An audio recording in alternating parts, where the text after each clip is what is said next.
Well, welcome back, everyone. This is the first meeting of the second year of this biennium of the House Government Operations and Military Affairs Committee. We are starting our work this afternoon with a little bit of open time for some committee discussion. I wanted to just take a few minutes to reflect on the massive amount of work that we did in the first year of the biennium.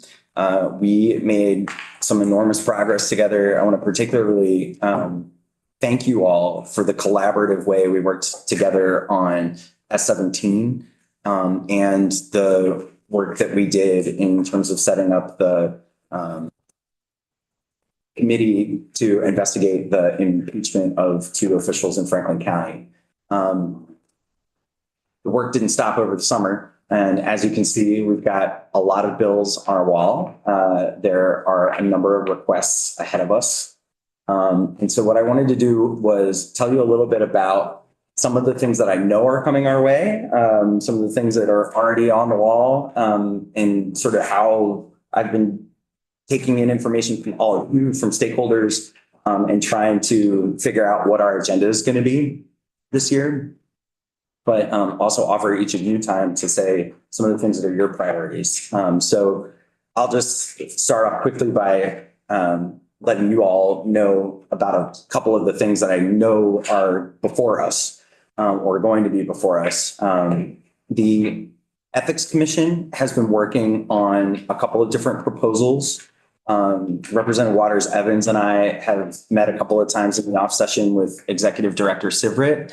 We'll probably start working on that after their report on municipal ethics and how to approach having, or should there be a statewide code of ethics that also applies to municipalities.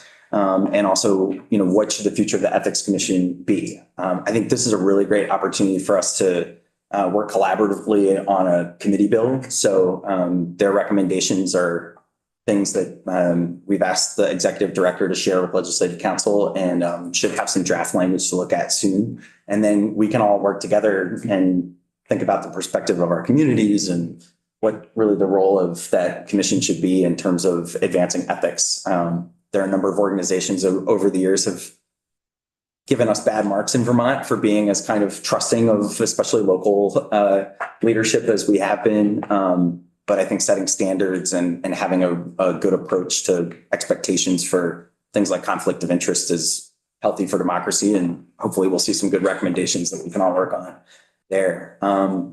We're going to see another miscellaneous OPR bill. That's one of those fun things we always do. Municipal charters. We're going to start our work on that on Friday. I know we have another new one that we just got today from Representative Morgan's district. So this will definitely be a normal year in terms of our work on municipal charters.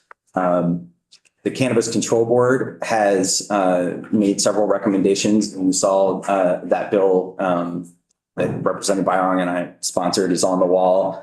There are some things in there that I think are important to discuss, and I want to give you all the opportunity to weigh in on kind of now that we've had a year of the taxing regulated cannabis out there to see if there are policy tweaks and updates that we need to do. But we'll start with the recommendations that came from the Cannabis Control Board.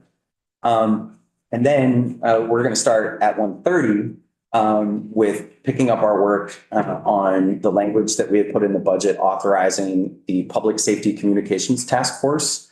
And we're going to hear from the co-chairs, the E911 Executive Director Barbara Neal, Commissioner Jennifer Morrison from DPS are going to come in and talk to us about where that work stands and the timeline on money.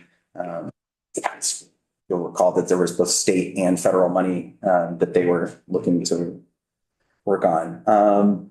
Those are just some of the highlights of things I know that are kind of coming our way, but I wanted to open it up and see what other folks were hoping to get on the agenda and what some things you're excited about. So Representative Marinky, go ahead and kick us off. I've got a few things, but something that just came up when I ran into a constituent at a coffee shop, a constituent who's a veteran, he says it's great that we have Veterans Day in November, but he said there's lots of ideas and groups that have months designated to them. And his suggestion was that we designate November as Veterans Month. I've got a short form bill in there to look at that, and maybe it's a big deal, maybe it's not, but I think it's a good idea, and I wanted to put it on the table. A couple of other things that I think make sense. We did some good work last year, looking at how the state pension system works in terms of where their investments go and the connection to decarbonization. And I know that in the off session, our treasurer, Mike Pichak, did some more work on this with some of the stakeholders in that. And I think we actually have a path to get everybody on board with this. But that's something else that I hope we can take a look at. And I have to give hats off to Mike Pichak, because he's doing a lot of good work from his office there. And I say that not just because of knowing him since he was little and his parents, but I don't know if I shared the story of his parents are well known in our community. And they do lots of good things, but his parents are also known for being on both sides of the political spectrum. And when Mike announced his candidacy for governor, he turned to them and he said, "I hope this is going to be the first election you don't split your vote." I think you meant treasurer. So, but I think Mike brings people together the way I think we want to see that happen, and working with his parents is a good place to start for that. Another thing that I hope we can, this is the last thing I'll share right now, is that January 6th is coming up, and this is a day in infamy now when it comes to democracy. And anything we can do to shore up our democracy helps. And I think when we look at elections and the work we started on ranked choice voting, it opens up our elections to be even more fulfilling and transparent. And I think ranked choice voting is another thing that I'd like to see us working on. Representative Murowicki. All right, who else has been doing some work in the off session? Excited to dive in. Representative Chase. As y'all know, I'm a bit of a nerd, so JITOC's been looking into state IT systems. Come up with a list of various IT projects that are need more attention, or things that perhaps haven't come up to floated up to the surface yet, so that we can get that a plan to resolve those moving forward.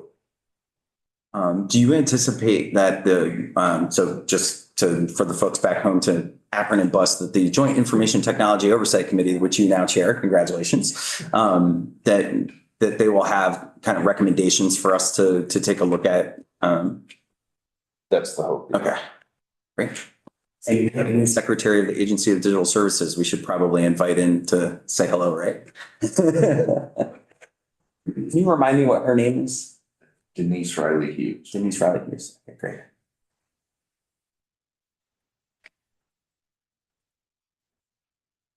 Floor is open. Representative Jacob. So I had mentioned this, and I gotta find the information on it again, but St. Johnsbury charter change is still kind of up in the air.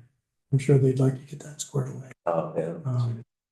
And then I've put in, or I will be putting in a bill with a number of bipartisan co-sponsors, and it's a law enforcement survivors benefit. I'm not sure, we'd probably have to go to a couple of different committees, I would think, but again, it's there's currently a survivors benefit for firefighters and EMS. And I reached out to the treasurer asking about the history of it, and he wasn't really sure why law enforcement was left out originally anyway, but there's currently $160,000 in the fund. He said that they were actually maybe going to look for an increase in that amount, which is $50,000 currently, to go to $80,000.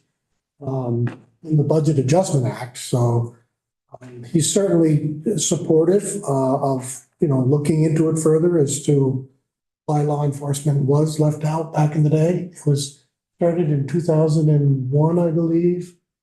And in 2018, Mike Yantaska had sponsored a bill that I basically just copied. Anyway, it'd be nice to have that looked at and considered once it comes out. And then just the other thing, I have the Article 5 Convention of States Resolution here in committee. I did attend a Convention of States simulation down in Old Williamsburg, Virginia. There was 49 states represented. It was a pretty amazing event, historical in the sense of learning about Article 5 and what its intent is and how it works, and actually just listening to all the other, there wasn't just legislators there. There was other concerned groups and folks. There was 3 commissioners from each state that could go down. I was the only one. There was 2 others that were supposed to go from Vermont, but because of the flooding, they had to back out. And so I was the only one that went. But anyway, it would be nice to just at least educate everybody as to what Article 5 is and what it can do for the country. Just another way to amend our constitution. That's all I would appreciate talking for, how that works. And that's it for me. Water settings. I was working, this came up a little bit, last session.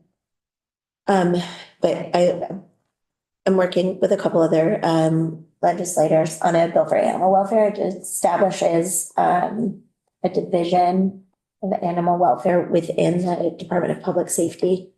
Right now, it's pretty easy to call the state police with, a complaint or a concern about animals, and they can say, well, you better call, agriculture, and then they can say, maybe you should call Fish and Wildlife, and there's no actual designation of who's responsible for what and what the actions are. So the bill establishes a chain of command, a place for people to funnel their complaints or concerns. If there are, different kinds of animals kind of fall under different departments of who's in charge of what. That's the gist of it. And then there are also some things about setting standards for animal rescue and animal shelter situations. I will sponsor that bill. Right on, thanks. So that bill's, you're getting co-sponsors on that and it'll be introduced. We are until the end of the week, I think. So it's like a division for animal abuse, no complaints, in other words. Sure. There have been some incidents where there have been animals that were being mistreated or were unwell, and nobody was sure who was responsible for taking care of them. We're making something happen to kind of get the ball rolling as far as taking care in a sort of immediate sense of the animals, and then kind of what happens further with just, setting at least somebody's responsible for. Right. For telling who should be in charge of it, if that makes sense. Does. Representative Hancock. And it's a really well thought out bill. I worked a lot with the group that's working on it, and Yeah. I was at one point considering sponsorship of it as well, co-lead sponsor. And it is a well thought out bill. There's a lot of moving parts to it. So the biggest thing to figure out is the funding source, basically. I think we'll have a great discussion about it, and we'll all learn a lot because it's a big topic. It's not just your local animal control officer. Right. It involves rescue organizations and humane societies and farm animals to some degree. It's big. Yeah.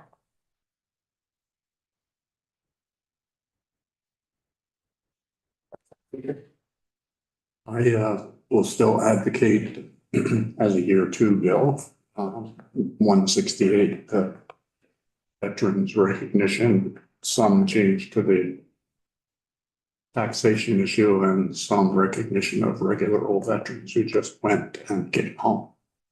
I'd second that. And I'm gonna look more at that Yeah, again, this session, as co-chair of the National Guard Caucus and Veterans Affairs. Go ahead.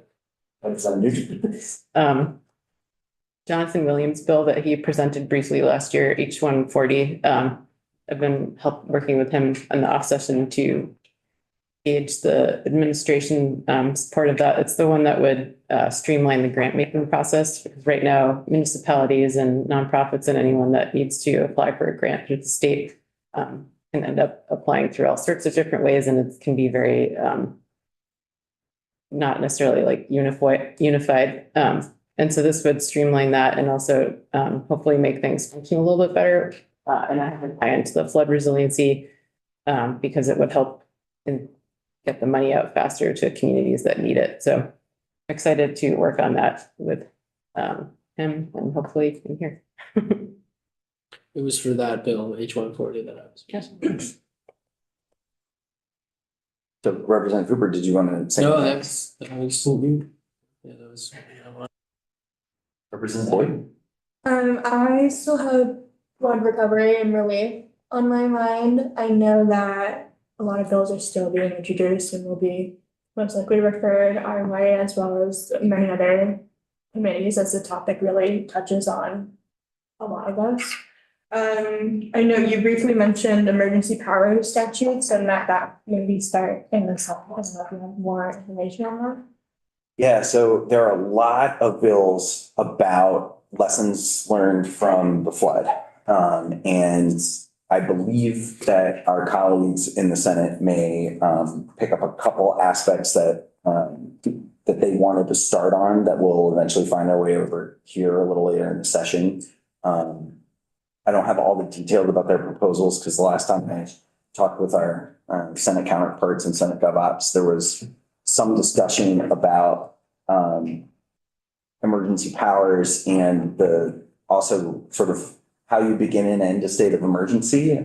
So there was even the discovery that an old state of emergency never actually got ended. So there was just a little bit of like, let's define these things a little bit better and have process that makes sense and make sure we're better able to respond to emergency, that there's better collaboration between the different parts of state government and local government. I think they're going to start with that look in the Senate while we're looking at some of the other aspects of some of these governance issues. And a lot of the flood recovery pieces are about, liability insurance. They're not necessarily like government operation sorts of things, but there are a couple of pieces of even that omnibus bill that touch on sort of what's the role of municipalities versus state government that I could see being part of our conversation here. So yes, is the answer to that. But it's not as simple as there being like a very well-defined bill on our wall because we're all reacting to the flood and all of, the bill language that's getting dropped this week is we may have to do some agenda setting each week to kind of make sure, like, do we have a path for the things that are our biggest priorities? And the things that we talked about, so far, I think some of them are really well defined. It's like, I think there's been great work on the sort of fleshing out H 140. I really hope that we're able to kind of collaborate with folks from the administration and get something done quickly on those sorts of things. Some of these things, like I think our ethics bill, are going to require us to really look at fundamental principles about good government and the processes we want and, what should be in the realm of our own institutions that we have control over versus, having independent review of how we set standards. And I want to have a thorough and collaborative process on that and make sure that we're inviting in lots of voices and for setting, if we're taking an advance on things like that complicated. And on some of the things like emergency powers, it's really important, but it could be really clear that like, oh, this isn't well-defined statute. We need to make kind of a technical tweak and we can all wrap our heads around it and just move it forward. So, you know, my approach hearing all of this is to be like, I want to try to get done as much as we can do this year well. I also know that we're going to wake up and it's going to be crossover. So I'm going to be looking for you all to sort of, if you have things that are priorities, just be in touch with me. I want, you know, Representative Byron and I and Andrea are going to, you know, be constantly working on the agenda and trying to make sure that this committee gets all of these different priorities get the time and the testimony that they need.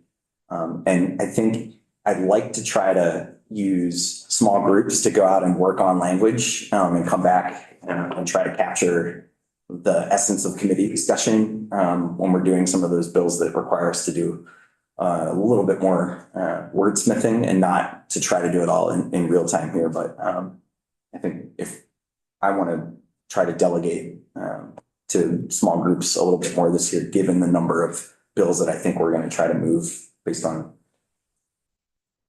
this discussion and everything that's kind of been left over from last session.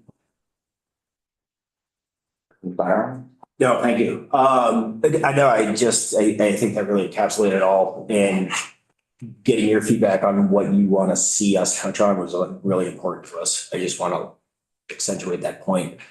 And I'm excited about the working group component. I think it's a great opportunity for us to do good work leading into the committee discussions. That's the biggest, scarcest resource we have here. And the more effective we can be with using this group at the table, the more we're going to be able to accomplish and the more we're going to be able to achieve for our constituents in the state. So that's something I really want to drive home, is just that side activity with folks being collaborative, because we have a lot of big stuff in front of us right now. I'm going to make you do a ton more work this year. I'm not doing it for you. Just no. Representative Byron and I, you know, you may have heard that he is transitioning out of being the daily restaurant owner. So congratulations on selling a restaurant. I have been there. That was one of the most liberating days of my life. So congrats, Representative Byron, on that achievement. Yes, I will have a lot less distractions. So hey, we focus. Does that mean no more breakfast sandwiches and stuff? Yeah, we'll still work it into the. Thank God. It's still those that are yeah. I still hit with. Representative, yeah. So I just am thinking there's something else, I don't know how far it'll go, but a piece of it would probably end up here, and that's, you may remember under S-100, the housing bill, there was a summer study in regards to the residential building energy standards and commercial energy standards. That report has come back. It's a 50-page report. I believe that Representative Scott Campbell is going to introduce maybe a couple of bills. If all the recommendations are considered, it's pretty extensive. There's a going to actually ask OPR to, under the current and relatively new registration of contractors, we're also going to ask them for a certification piece around the residential building standards and commercial building standards. There's also even a proposal in it that would look at a statewide building code and a lot more. And I think from some of the discussion, especially coming from the department that they want to throw all this into, which is fire and safety, they, have a big concern about show me the money. I mean, it's going to be huge when it comes to education, certification, and enforcement. But again, if some of that goes through, OPR, it sounds like is going to be asked and involved in some of it, so we may be touched by that. Yeah, Representative Campbell did mention that to me in the off session, and it seemed to me like it would probably start outside of here, but I think you're right that especially if the OBR piece moves forward, we may see that. There's that tug of war between, wanting to build housing fast and also make sure that, that it's energy efficient and affordable for people in the long run. And then there's the tug between what's advisory and what's required. And I hope that we're not the initial place for that, because I don't know that we have the bandwidth for all of that. But I think those are really important discussions, that if we can play a role in carving the right path, that's something that's definitely interesting to me. And I'm sure we'll have some pretty robust discussions about the jurisdictional issues there. Well, to let people know too, you might remember that I put in an amendment on that bill to postpone action for 2 years on the residential building standards and commercial building energy standards. That came through the Public Service Department through LCAR, and LCAR appealed to the Public Service Department to postpone action on those until July, and they did. So there's been kind of a 1-year reprieve, but that's another consideration in the report that's asking that Public Service Department currently, I think under statute, is required every 3 years to come up with new standards. And that's one of the recommendations, is to not have to have them do that. And I don't know what else there would be in place of it, but that's kind of what they're saying, is maybe it's a little bit too soon every 3 years to impose, such upgraded. I mean, again, the testimony from a lot of the contractors and architects and all that was, based on the current compliance, which is self-certified, it's about maybe 54%. And having these new standards in place, if you were to really uphold them, it could have just $28,000 for this home. So that's some of the testimony that came through about that. A lot there, like you say, there's a lot there. Yeah. We're almost there. Representative Morgan. I get that. I get through that South Florida charters right there, Mike. Oh, hey, It's got that the much anticipated South Carolina charter. last year. Yeah. So it's got the local option tax in it, and then it's got a couple of appointed positions. So there's just a couple of they're small. We're gonna start with some of our charters that were left over from late introductions last year on Friday. But I think we'll, just like we did last year, we'll work the charters in and try to move them through efficiently, especially if they're simpler. And Representative Higley had brought up the St. Johnsbury charter. I did have a chance to run into Representative Beck, and it sounded like their town administrator, Mr. Whitehead. Chad, yeah. That, we could get together with him and kind of, maybe if that'll be a good opportunity for maybe you and me and a couple of other folks to just kind of tick down the list of things that Tucker identified as maybe areas we could flesh out or work on or sand down. And just make sure that the changes we want to make really have local buy-in. That's what's one of the fundamental principles for us on this committee, and from the dawn of time at the Muni Corps, it's really like, it's our job to kind of be, the gatekeepers to an extent, but we also want to make sure that when we do need to make changes to charter proposals, that they actually reflect the will of the people locally. So the St. Johnsbury charter, I think, it was extensive and it had a few things that caught our eye. So we'll need to do a little bit of extra work on that. So as we close out this discussion and welcome our guests, I just wanted to say I really, really enjoyed the work that we did last year. I think there's an enormous opportunity for us to get a lot of good work done. Probably haven't talked about everything we're going to touch on in this first half-hour discussion, but this was really helpful for me to hear from all of you what is top of mind. And don't hesitate at all to make sure that you're telling me what's important to you, and making sure that we're doing the best work that we can. So here's to another great House Gov Ops and Military Affairs year. Thank you all so much for doing this service with us.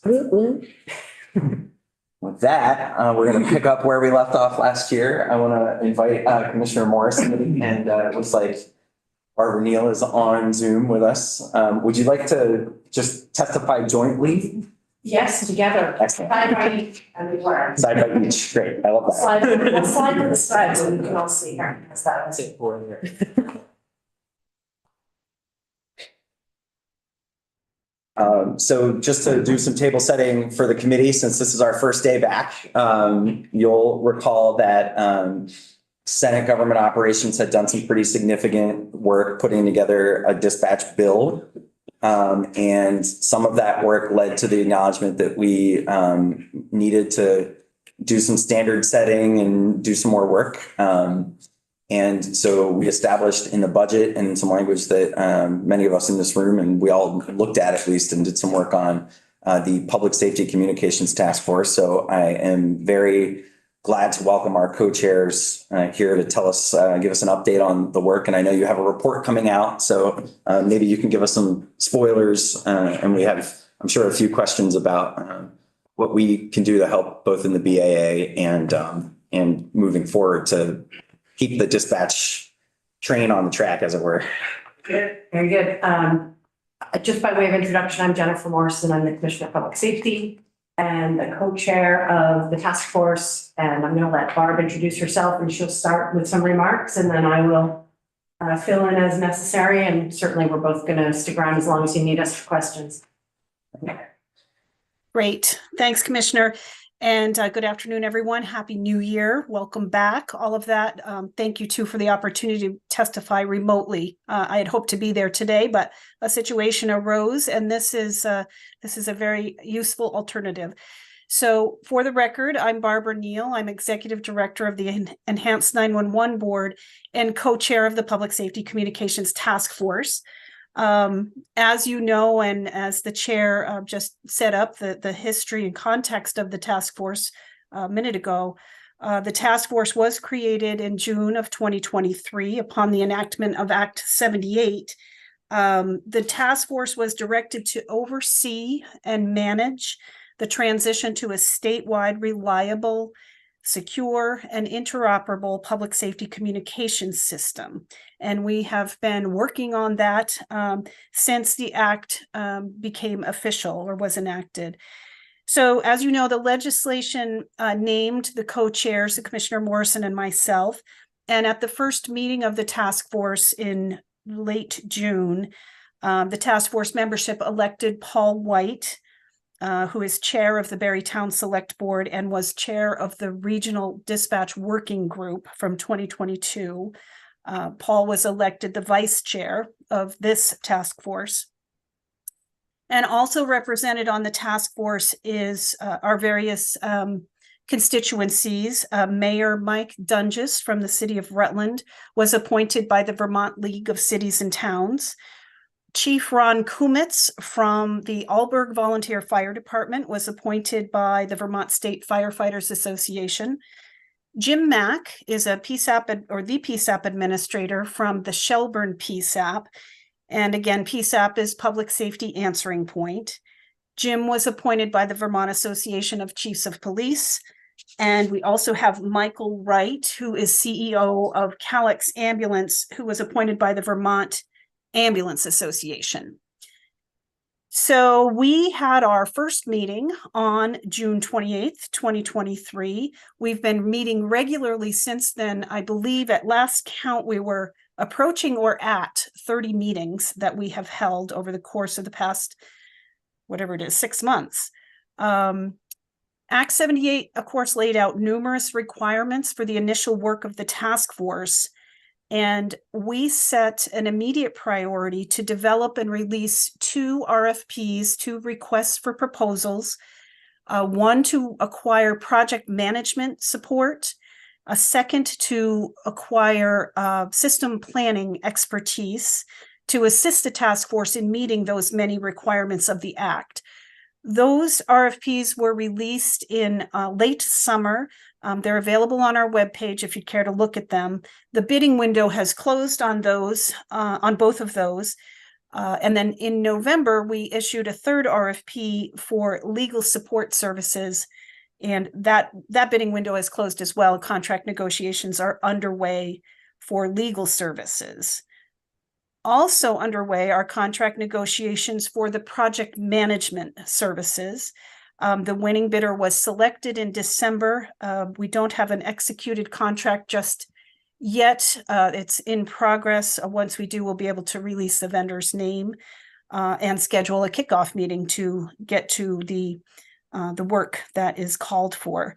So selecting that project manager as a trusted advisor to the task force has been one of our top priorities. And in fact, one of the first tasks of that project management team will be to assist us in further reviewing and evaluating the RFP responses to the system planning RFP that was issued, which is really where the work that is outlined in Act 78 will occur. Let's see. A note about pilot projects. So Act 78 allowed for the possibility of pilot projects in 2023. The task force had this discussion and ultimately decided not to initiate any pilot projects yet, but rather wait until the system planning and associated project timelines are further developed. Now, the task force is hopeful, but I dare say not certain, that we will be able to meet the September 2024 deadline for completion of certain of the work outlined in the Act. So September 2024 was the deadline for completion of data collection and analysis requirements outlined in the Act. And we're also hopeful, but not certain, about meeting the December 2024 deadline related to final system planning. We will be better able to give you, to put more certainty around our ability to meet those deadlines as we get the system planner and the planning and the project management team on board. On to cost and funding, and then I'll be done shortly with my comments and let the commissioner fill in the blanks, anything that I've missed. But Act 78 authorized $1 million, designated $1 million in general funds to help to pay for the subject matter expertise and technical experts that the task force needs. The Joint Fiscal Office was also authorized to approve another $1 million if needed for consulting costs in 2023.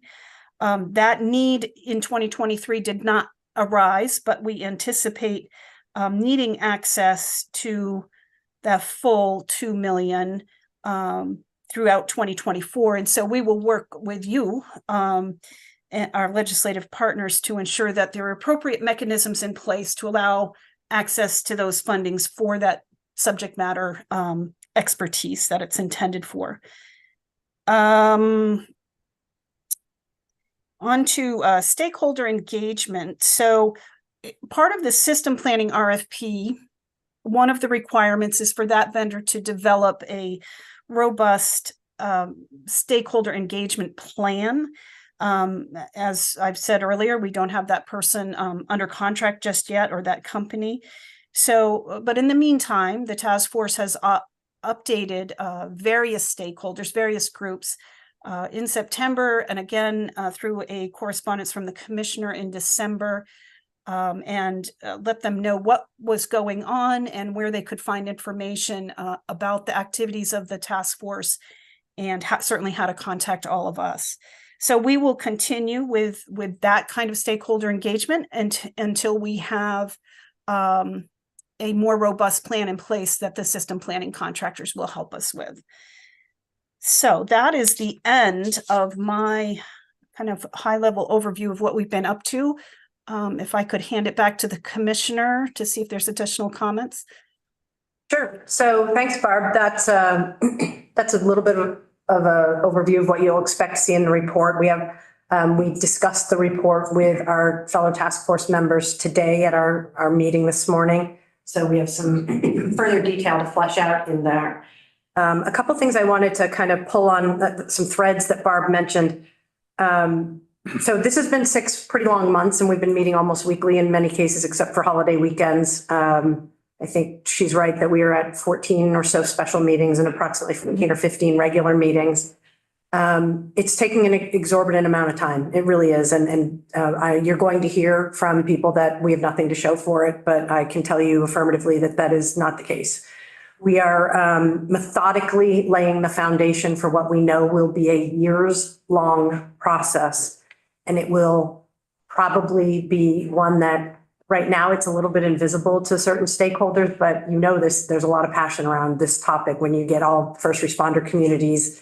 You know, it's when it becomes go time, this is going to be a process that engenders a lot of passion and opinions. And we want to make sure that we are building a very strong foundation of process and a team of subject matter experts to lead us on what will undoubtedly be a multi-year process. And it will consume millions of dollars of taxpayer money. So we want to make sure that we're being careful. I would be remiss if I didn't mention that the processes at state government, which are set up for really good reasons to make sure there aren't lawsuits on the back end, or that you follow all of the processes and dot I's and cross T's, can sometimes cause things to go at the pace of, trying to run through mud.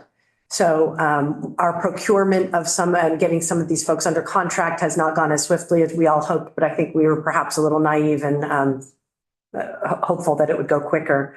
So why do we have legal counsel specific to the task force?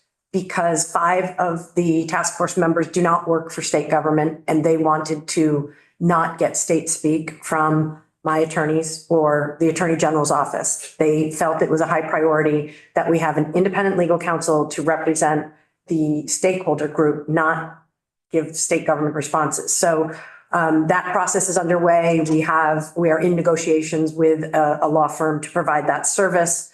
We're doing the usual and customary conflict, checking for conflicts of interest and various other things before we execute a final contract there. Why do we have a separate project manager for the task force when any firms who get all or portions of the contract for system design will undoubtedly have their own project managers?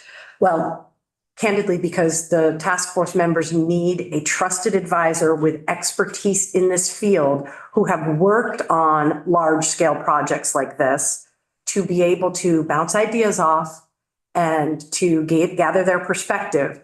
And as Barb mentioned, one of the first tasks once we get we're very close. In fact, in my pocket, I could have the answer that we're under contract with the project management contract. That I'm hoping that will be finally and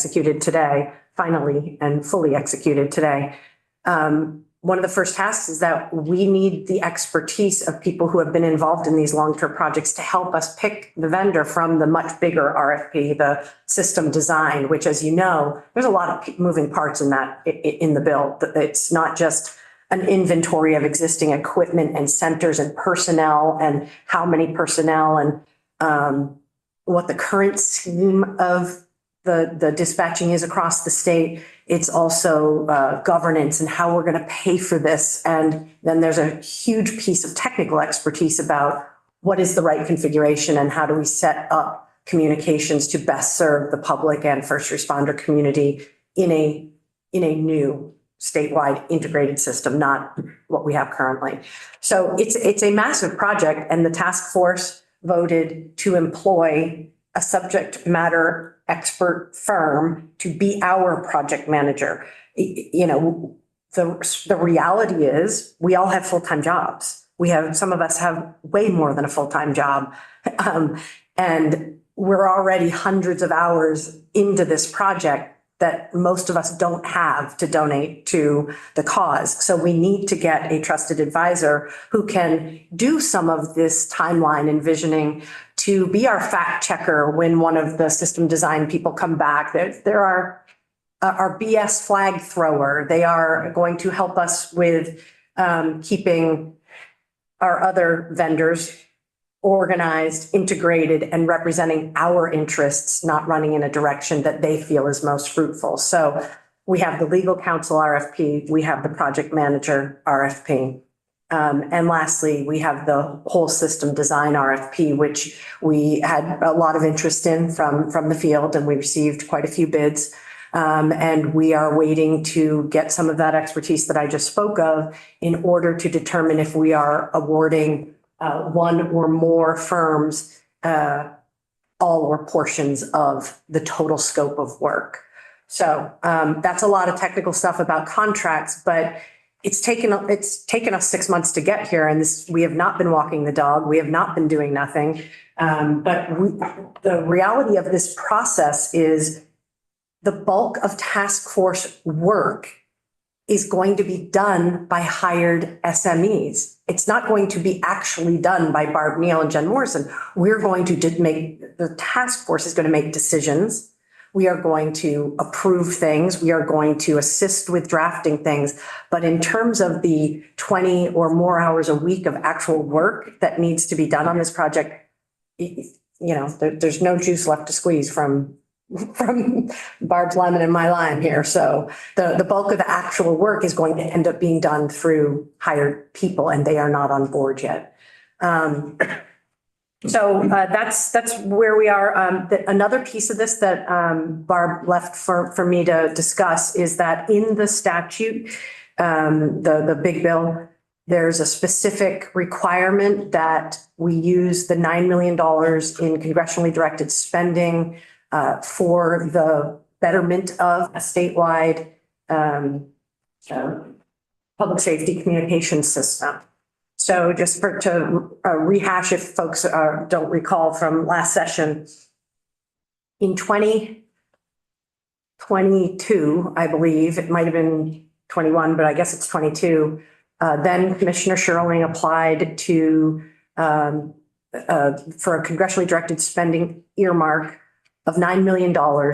And the narrative, the way it was written, was specific to being able to sub-grant money to would-be regional operators in hopes that we could find interested parties who want to become a regional operator as part of moving away from the way we're doing business now, right? So we were on a very different path, which was a more organic path. And that $9 million was intended to get a couple of, for lack of better words, pilot projects up and running, because it would be with entities or collaborations of entities who wanted to take on the role of being a regional operator. And that money was meant to make it real easy for them to do that. They could work out issues of governance without worrying about the money for the first year or two, right?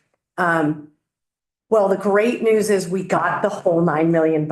And the bad news is it came to us through the COPS technology, the Community Oriented Policing Office's technology funding stream, which specifically disallows subgranting.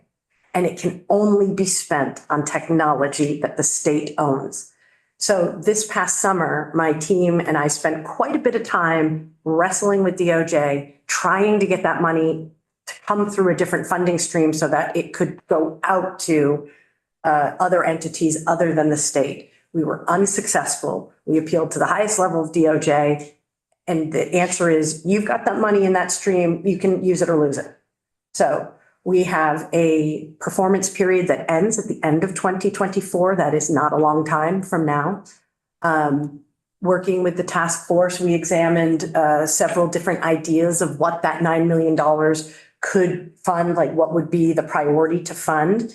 And the consensus from the task force was that using that money to update, replace, provide greater backup and redundancy to the existing state-owned land mobile radio infrastructure and adding things that we don't currently have, like perhaps some battery backups at places, some solar battery backups at places that currently rely on us getting up there in snowcats with cans of gas to fill up when the power goes out, et cetera, that enhancing the backbone and making it easier in a future scheme for regional operators, or if the scheme involves localities being able to maintain their own dispatch centers, because we don't know what the future vision is, right? Until we hear from the subject matter experts, that will be creating easier on-ramps to a system that they can avail themselves of as well, but that it will be modernized and it will be stronger and more resilient. So that is the path we are on.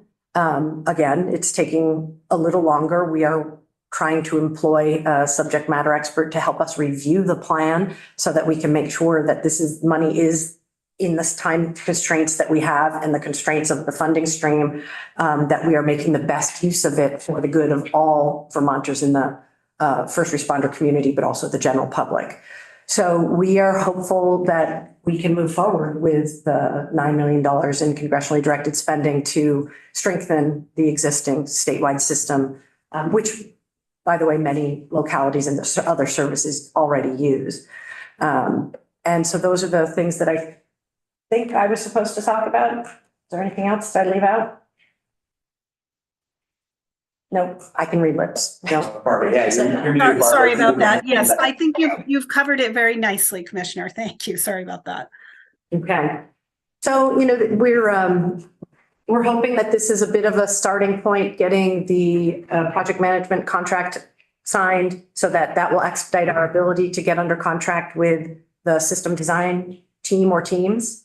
And then we anticipate that the visual or quantifiable progress is going to pick up the pace.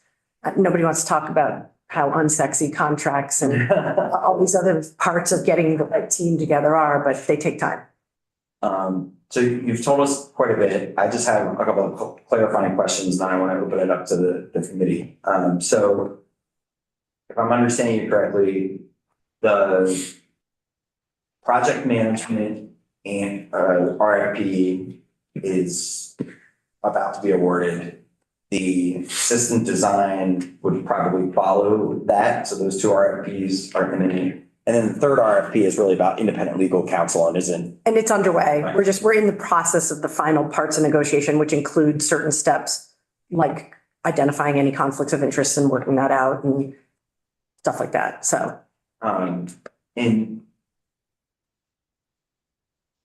what is the scope of work for the project manager? How is that kind of defined versus what is the relationship going to be to those system design?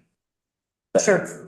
So I don't have the contract with me, and I will probably be talking through my hat to try and recall it right now, on the spot. Yeah, I'm talking about the high level overview is that it is a trusted advisor to the task force who is a subject matter expert in the field and who has worked on large scale projects like this before, so that they can help us prioritize the work of the one or more vendors who win the system design project, that they can help us identify when we are having redundancies or overlap, or when a vendor is running outside the lane we have charted for them, that as the task force is asked to make decisions, and some of this is quite technical and not necessarily in our wheelhouse, that we have an expert to turn to who is our employee, not a representative of the company who might have a vested interest in choosing one technology or one future design scheme over another. So it is truly to have a project manager to be the quarterback for the task force in the interface with the other subject matter experts.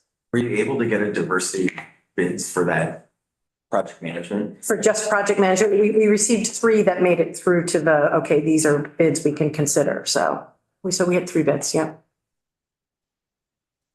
And the other big takeaway was the last thing you mentioned, where time is running out. The performance of the $9 million has to be done this year. Money has to be out the door. And was there consensus on the task force to invest in the land mobile radio? There was.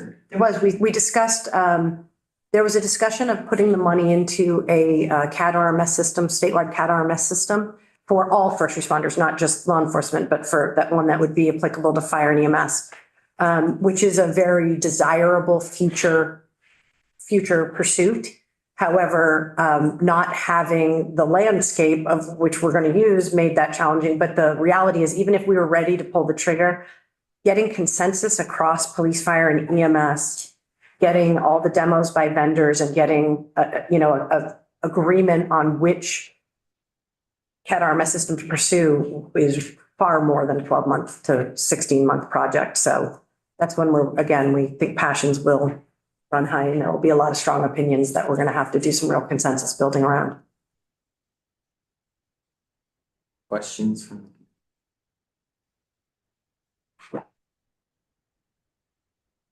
Representative Waters. Thank you. Is there a chance that this $9 million could be spent on things that then after there's the project manager and after their system is planned and everything, that this stuff that the money is spent on will be unusable or not compatible with the system that's created, or? I suppose, I mean, there's always a risk, right? Because we don't know what the next evolution of technology is going to be. I guess I'm wondering what that risk is. Sure, and that's why we're trying to get independent review of the plan to use the $9 million, is to try and use it in a way that is responsible and long-term, that it's not subject to the next upgrade of a piece of software or something. The land mobile radio landscape has been a core part of all first responder communications as long as I've been on the job. And I can't imagine for a minute that that's not going to be a part of it. Likewise, building more resiliency and redundancy for the existing backbone, shall we say, the backbone of a future design, seems like money well spent. There's going to be a lot of different opinions about how to spend $9 million of things that, let's be very clear, the state has to own and maintain. So this isn't just a go spend it, then there's a maintenance issue here. So if we spend it on things that the state currently has no capacity to put up or maintain, now you have future costs outside the 9 million that are not in there. So we're trying to be thoughtful about this, and I'm very clear that not everybody will agree, no matter what path. It would not matter what path the task force picked. At the end of the day, it's my decision on how we spend that money. That is how the federal grant works. It came to the Department of Public Safety. I have done extensive consultation with the task force members, and this is the path we're on, and it's a use it or lose it. So I don't see how it serves Vermonters to not spend the money because other people have a better idea of ways we can do things that might incur future costs for expertise that we don't currently have in-house.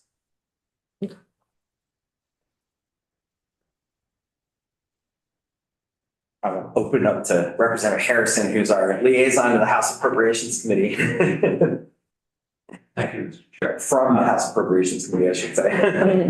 Representative Jim Harrison from House Appropriations Committee. Thank you for the overview of where the task force to both of you. A couple of quick questions. First of all, Barbara, I think you talked about wanting to access the full $2 million. And as I remember the language from last year, had to go through the Joint Fiscal Committee, and I had forgotten, but that expires now that we're back in session. So that was for 2023. Can you give us any kind of outline or overview, either now or sometime in the next week, about what those expenses will be? Obviously, you put out RFPs. You have a better idea of what they're coming in at. There was a hesitancy, quite frankly, to put in the full $2 million, not knowing what those RFPs were. In fact, some would argue that it sort of encourages the bid higher because the money's there. So not that it doesn't cost that. We just like to have some before we change that language. Yes, and I think Barbara and I have talked about this, and we agreed that we didn't want that 2 million on the table in the initial, as we put the RFPs out there, because of exactly what you just said.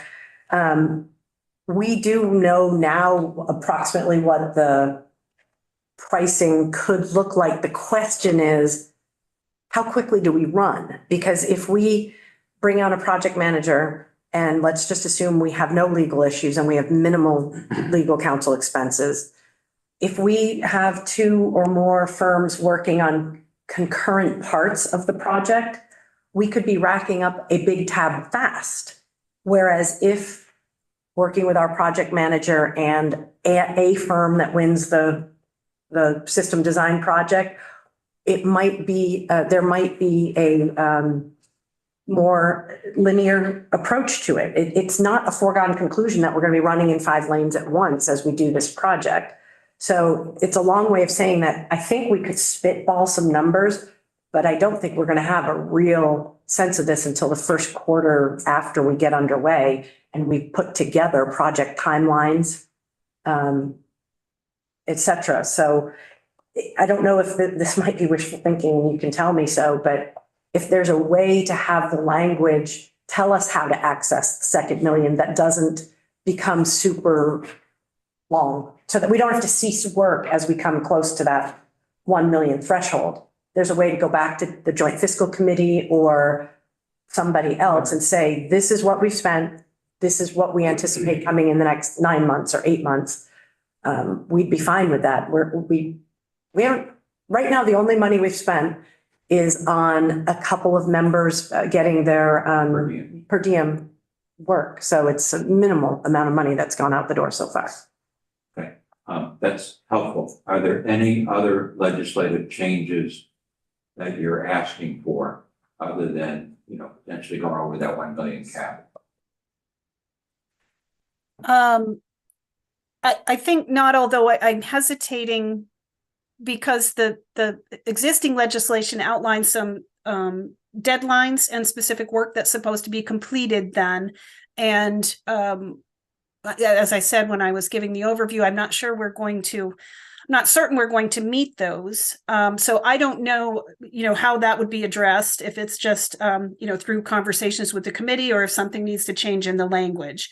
And I guess at this point, I wouldn't be able to say, we expect to be able to deliver XYZ on a date certain at this point. But that information will come to us as soon as we get these contractors at work through project timelines. So that's what I was hesitating on. But other than that, unless the commissioner has a different thought on this, I don't think there's another legislative ask here. I mean, we knew when the bill came out that the timelines that were in it were super aggressive on a blue sky sunny day, notwithstanding floods at various times of the year that divert all attention elsewhere.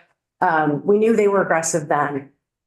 I suspect they're not going to be achieved. However, again, we don't know the cadence and how many lanes we're going to be running in concurrently until we get everybody under contract, build a work plan, and build a calendar.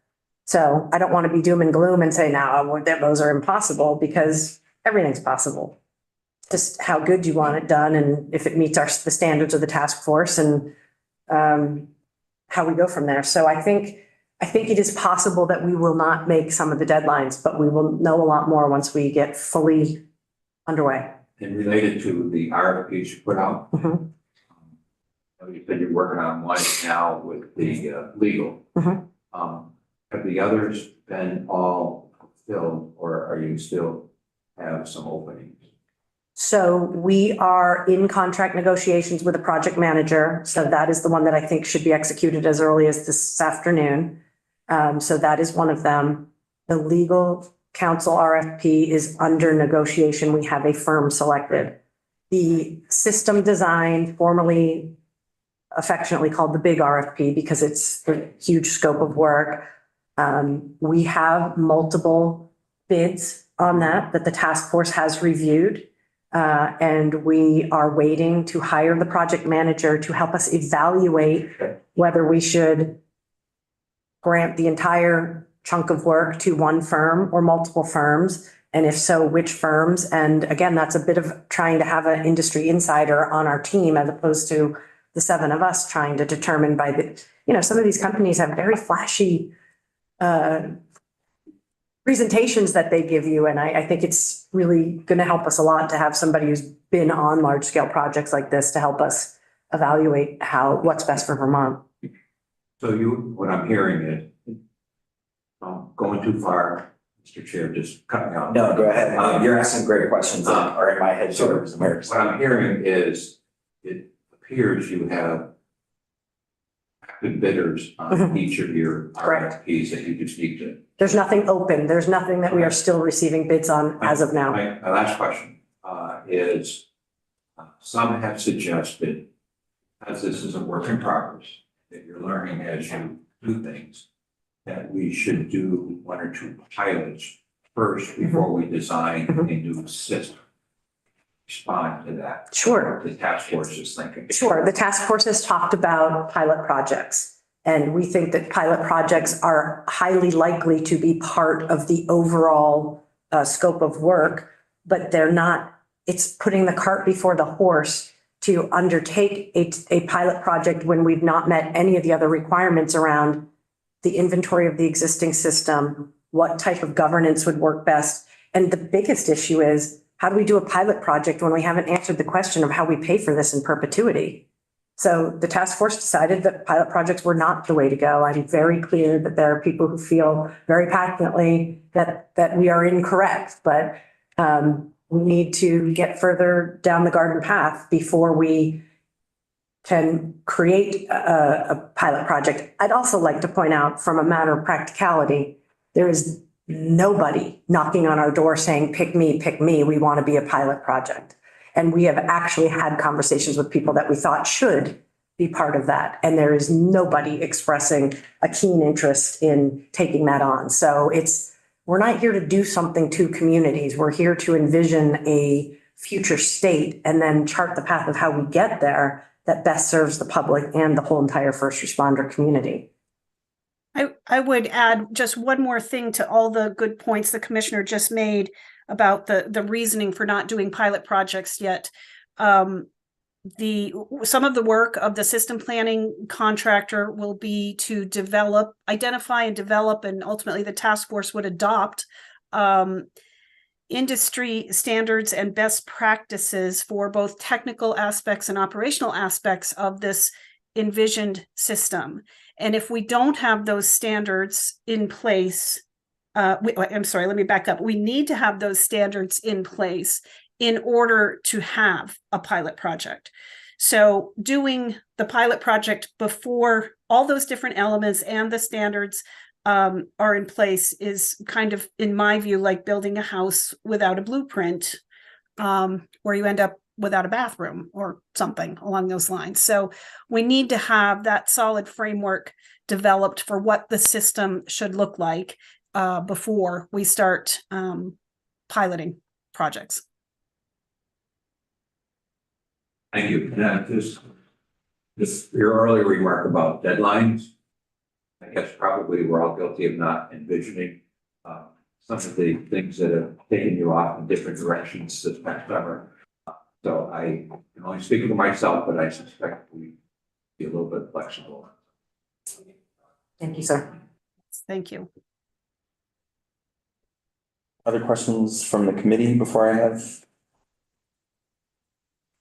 So one of the questions that I have is, if the decision's been made, and it sounds like Commissioner Morrison, we're pretty locked into land mobile radio, that $9 million is going to get spent on that investment. How do you envision making sure that the setup of that land mobile radio investment will help with the future build? I think what I'm getting at is, I think a lot of us were saying, hey, back in 2022, we got $11 million in state money set aside and $9 million of this federal grant. And that's going to be the down payment on a future where we have statewide dispatch. And, you know, we all feel that anywhere you call 911, it's going to get dispatched. That call is going to have somebody to pick it up and send the right responder to the right place.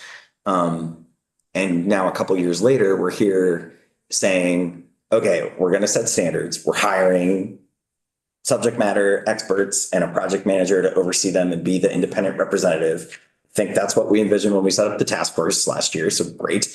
But the 9 million going in investment in there. So I'm hearing what Barb's saying around not doing pilot projects before we have standards. And I'm trying to just make sure that we're asking the question of, will that $9 million investment in land mobile radio, how do we make sure that that fits into the future? And that we're, yeah. So do we know that it will be a perfect fit? I don't know, because I don't know what the future vision is. However, as I said, I can't imagine that land mobile radio technology and affiliated parts with that, microwave systems, et cetera, are not part of the solution. That has never been the case in my 30 plus years. Does it mean it's the total solution? No. does it mean that there wouldn't be areas that need to be built out around what I've described as a backbone of a future system? Of course, there's going to need to be infill in a lot of areas where we have troubling communications right now. So there's a lot of very technical pieces of this that are going to have to be evaluated when we determine what the preferred future state is.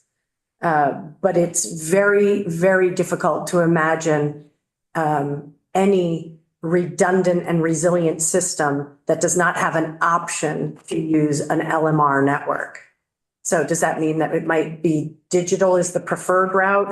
There's all sorts of different future states that could be, but it's very hard to imagine one that does not include land mobile radio network that is able to withstand, power outages and storms, et cetera, et cetera. So listen, I want to be really clear. This is not where we wanted to be with the $9 million. This is not what we applied for. If you read the grant that we applied for, it looks very different to what the award came back as. And so if the choice is use it or lose it, then I can't imagine the citizens of Vermont thinking it's better to not use the money to be as further down the garden path as we can be. So that's where we are. Representative. Thank you, Commissioner. In your investigations, have you found anybody that's actually made the jump to SATCOM for their? Fully to SATCOM? Yeah, for their primary. Not that I'm aware of, but to be very clear, I have made no investigation into that area. We've been talking about radio versus LTE cellular.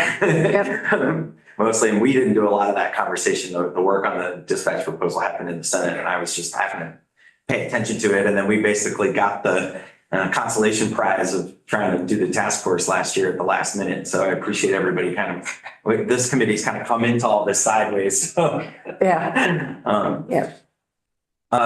Question I had to build on your response, which is heartening to hear your confidence about that there is the future with the LMR investment that you're making. Is there was particularly one news article that was about the backup site for St. Albans Police Department.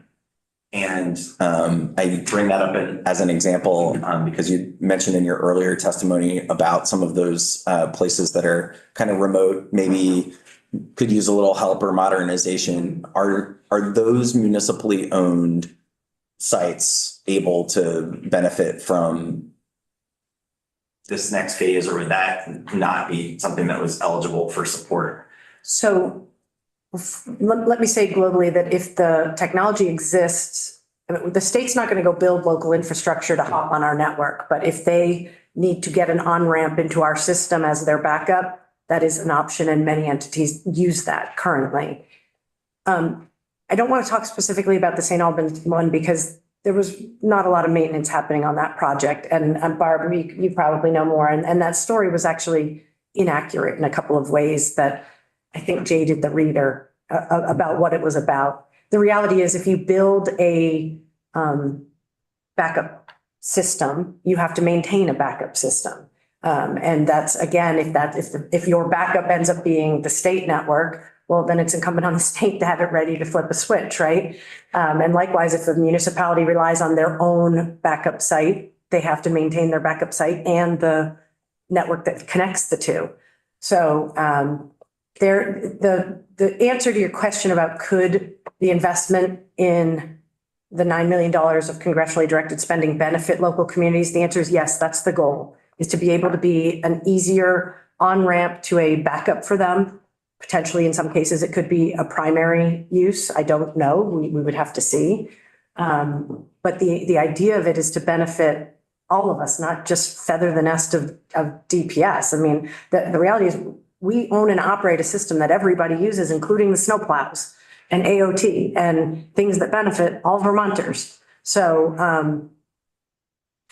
again, we've spent a lot of time trying to figure out what is the most responsible way to spend this money.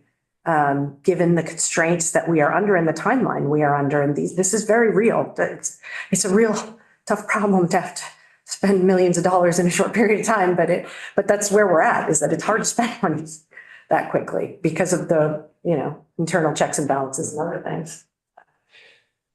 If I could just add a little bit more, the commissioner mentioned that I might know more about, excuse me, that backup facility in St. Albans, and I just want to make clear that I don't know more about it. The article the article furthered the common misconception that 911 and dispatch are one thing, and that 911 dispatch and response are also one thing, when they are in fact separate systems that need to operate well together. The article stated that there was 911 equipment in that facility. There is not. There's no 911 infrastructure in that building. It's solely related to their dispatch functions. So I just wanted to make that clear. I don't know anything further about the equipment or function of that facility.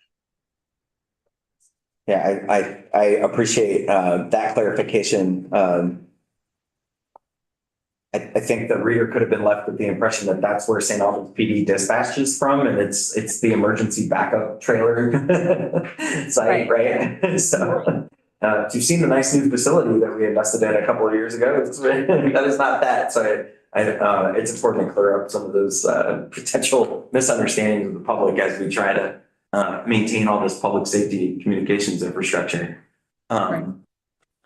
Other questions from the committee? When can we expect to see the report? January 12th. January 12th. It's the 15th, a holiday. So we get it on the front side. So, we are nothing but speedy.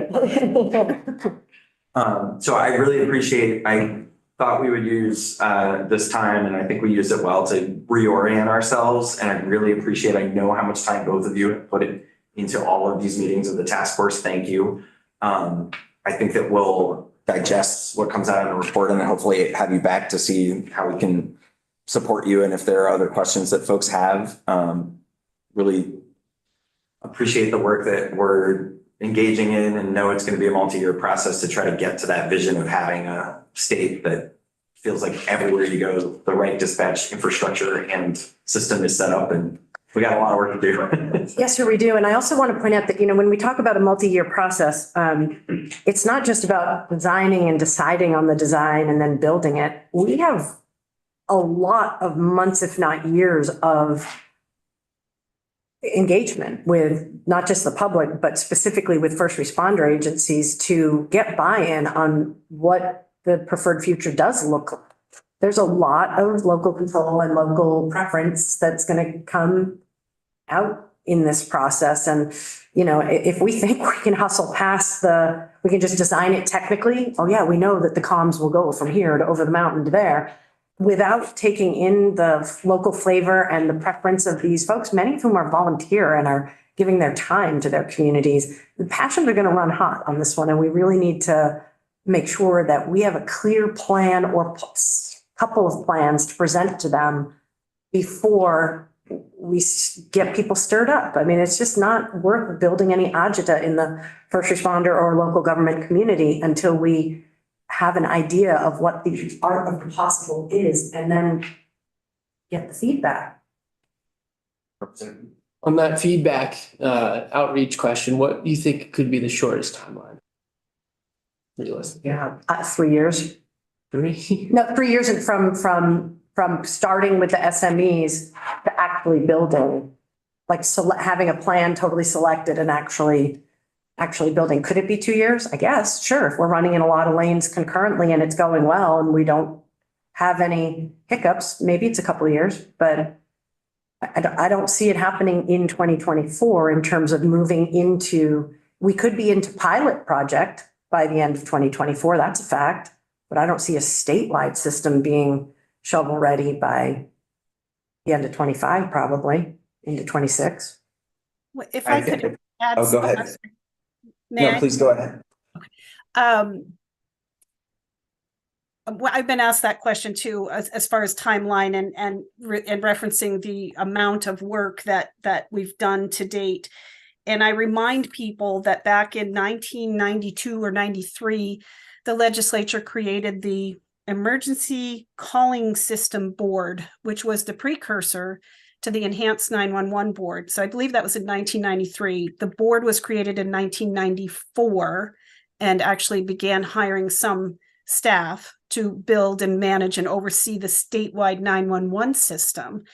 And there was not, the first 911 call into that statewide system was in November of 1998. So you're talking about a 4 to 5 year really period of planning and building. And in a way, now I wasn't, I'm not going to say that was easier work than what we have now, but there was a blank slate. There was no statewide 911 system at the time. So the system could be built without necessarily impacting the operations of existing dispatch centers. It was more of a complement to. Here we have, 30 plus dispatch centers operating all over the state. Some of them operating very, very well. All of them have different needs and things that need to be considered. So we have to take into account all of that, as the commissioner was just saying, as we try to build this statewide system moving forward. But I like to provide that example that it was 4 or 5 years of work to get the statewide 911 system in place once the legislature had created the oversight government. That's just telephone lines. That's just telephone lines. Well, and the stuff that goes with it. So right. That's true. This dispatch is a more complex technically and operationally. Yeah, Representative. And Commissioner, as to the agita you refer to, do you have a pretty good idea of what the points of contention are more? no, I am aware that people are concerned that, well, do I have a sense? Sure. Because remember, we've been dispatching for a bunch of communities for free for a lot of years because there was no equitable scheme for how we were billing towns. And so some towns were getting it for free and some were paying X and some were paying Y. And there was just no, there was no formula. So Commissioner Sherling said, stop charging everyone and we'll figure this out. Right. So yes, I think how we pay for it is going to be a huge, huge piece of this and how we pay for it in perpetuity. So the payment part will be of great concern, I would imagine, to local boards, select boards and bodies. In terms of the first responder services, I see this as a tremendous opportunity to have all of the services, police, fire, and EMS, have equal input into what a system looks like that works for them. The systems that exist currently mostly work in most portions of the state were created to service law enforcement, and fire and EMS were a bit of a bolt-on afterwards. That's certainly true of the PSAPs that are designed primarily to dispatch state police units, but we have taken on a lot of other services. And I think this is a great opportunity to be able to find out what level of service through a dispatching center, an emergency communication center, should be expected at the local level, and what that should look like for the police and for the fire and EMS partners who should not feel diminutive in this process. So I think this is a real opportunity. We have to not walk into a conversation of, so what do you guys think the future should look like? We have to have something intelligent to discuss before we engage in what is very likely to be a robust conversation. One of the things that Representative Cooper's question, your response bring up is that many communities have made a lot of investment in particular technologies, and they like the way things are working and are not going to want to change it. So in order to have a statewide standard and a system, there has to be both on the financial side and on the, maintenance of infrastructure side or the ease of operability. There are all of these things that could be great carrots for agencies and municipal governments across the state. We made the decision not to go with a state mandated top-down thing and to try to do this collaborative, transformative process that would bring everybody together. We'll see. We'll see. It's harder to do it that way, but I think to the question about the agita, if we had the legislature had said, hey, there are holes in the dispatch and there's inequity, so we're just gonna give the commissioner this job and that's it. I think a lot of our agencies, a lot of our municipalities would have been really upset with us as the General Assembly. I would have as a local police chief, which is what, it's my former life. So I would have wanted to have, when I say with 3-ish years to being shovel ready, we don't know what the future state's going to look like. It's possible that there are some entities, I'm going to pick on Burlington because I spent most of my professional life there. They might not want any part of a statewide scheme because they do dispatching very well.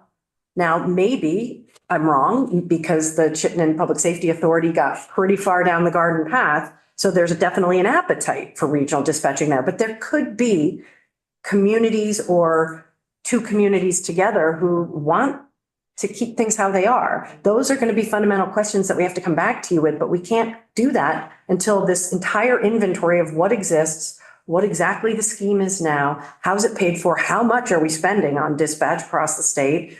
Until we have all those answers, we can't possibly make some responsible recommendations about decision points. But it could be a phased in future statewide system that gives communities time to decide what they want to do.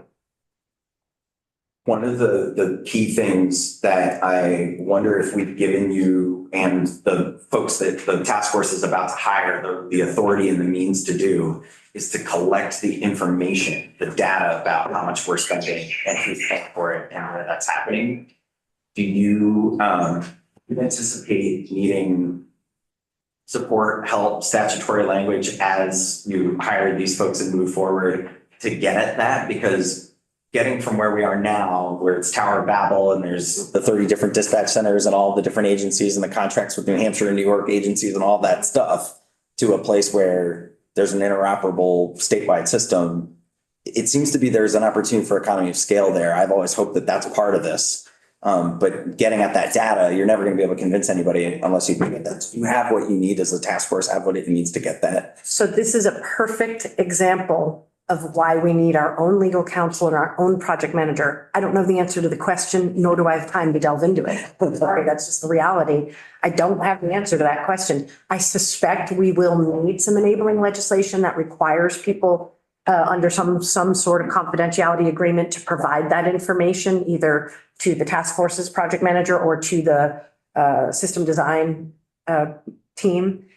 Because you're right, until we have all the cards on the table, we can't put the pieces back together. So it is very possible that we will need some assistance in that regard. And if I had a little more time to focus on this, it might be obvious to me that, of course, we're going to need help with that because nobody likes to give up their data. They all see it as proprietary. So probably it's my best uneducated guess. I can add to the uneducated guest department and just that I have had some feedback from colleagues that, what if these communities or municipalities, agencies don't want to share the information or don't share the information. And I, like the commissioner, don't really have a good idea or a good answer for that, rather. So perhaps we would need some support in that. I would like to hope for a collaborative atmosphere, but I guess it is sensitive information. So that might be something that we will need help with.